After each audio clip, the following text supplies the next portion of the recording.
ఒక పచ్చని అడవి అంచున నీలంగా మెరిసే ఒక చిన్న నది పక్కన రాము అనే కట్టెలు కొట్టేవాడు ప్రతిరోజూ కష్టపడి పనిచేసేవాడు.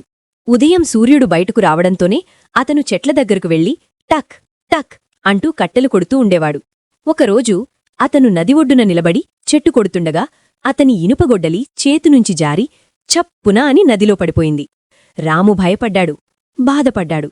అయ్యో, అదే నా దగ్గరున్న ఒకే ఒక్క గొడ్డలి, ఇది లేకుండా నేనెలా పనిచేస్తాను అని వాపోయాడు.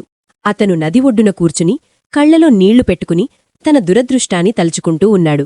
అప్పుడే నీళ్లలోంచి ఒక దేవుడు వెలుగులతో మెరుస్తూ బయటకు వచ్చాడు. ఏం జరిగింది నాన్నా అనడిగాడు.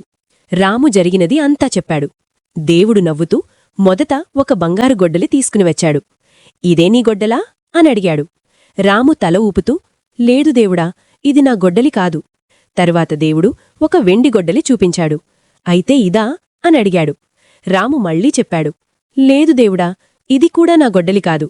చివరికి దేవుడు ఒక ఇనుప గొడ్డలి తీసుకుని వచ్చాడు. దాన్ని చూసిన రాము ఆనందంగా అన్నాడు, అవును దేవుడా, ఇదే నా గొడ్డలి. దేవుడు అతని నిజాయితీకి చాలా సంతోషించాడు.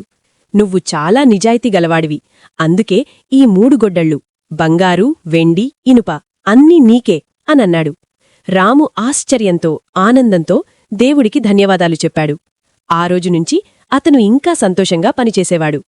నీతి: నిజాయితీకి ఎప్పుడూ ఫలితం ఉంటుంది.